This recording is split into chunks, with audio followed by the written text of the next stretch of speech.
আজ আমি বাড়িতেই কোনো রকম মোল্ড ছাড়া দোকানের মতো সাতপুরি বানিয়ে আপনাদের দেখাবো। প্রথমে নারকেলটা কুড়ে নিয়েছি। নারকেল কোড়াতে স্বাদ মতো চিনি দিয়ে দিলাম, কয়েকটা এলাচের দানা দিয়ে দিচ্ছি। এলাচটা দিয়ে নারকেলের সঙ্গে চিনিটা ভালোভাবে মাখিয়ে রাখবো। ভালোভাবে মাখিয়ে 15 মিনিট মতো রেখে দিলে দেখবেন চিনির দানাগুলো একটু গলে গেছে আর নারকেল থেকেও জল বেরিয়েছে। কড়াইতে জল গরম করতে দিয়ে দিচ্ছি। জলে দিয়ে দেব স্বাদ মতো লবণ আর সাদা তেল অ্যাড করব। আমি জলটা ততটাই নিয়েছি যতটা ময়দা নিয়েছি। এদিকে নারকেলের পুরটা রেডি করে নেব। জল ফুটে গেলে তাতে ময়দা দিয়ে ভালোভাবে নেড়ে নেব। ততক্ষণ লো ফ্লেমে রাখতে হবে যতক্ষণ না একটু থকথকে ভাব আসে।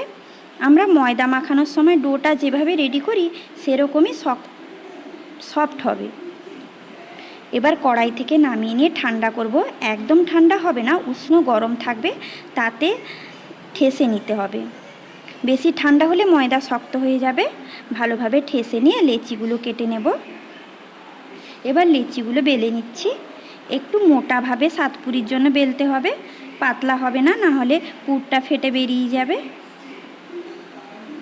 এরপর নারকেলের পুরটা দিয়ে মুখের কাছটা ভালোভাবে চেপে নেব, না হলে তেলে দিলেই কিন্তু পুরটা বেরিয়ে যাবে। আমি কিন্তু কোনো রকম মোল্ড ছাড়াই এভাবেই সাতপুরিটা মুড়ে নিই।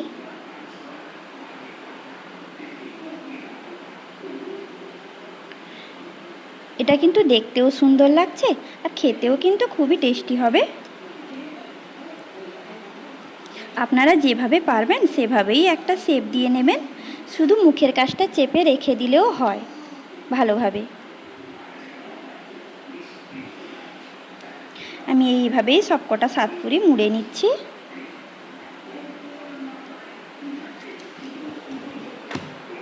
এরপর কড়াইতে তেল গরম করতে দিয়ে দেব। কড়াইতে তেলটা গরম হয়ে গেলে সাতপুরিগুলো দিয়ে দিচ্ছি।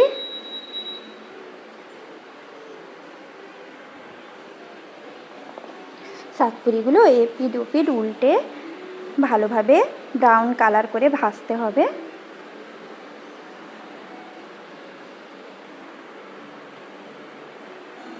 এভাবেই আমি সবকটা সাতপুরি ভেজে নেব।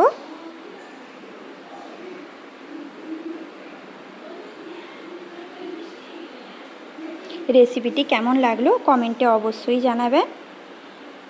ভালো লেগে থাকলে লাইক, ফলো, শেয়ার করে দিবেন।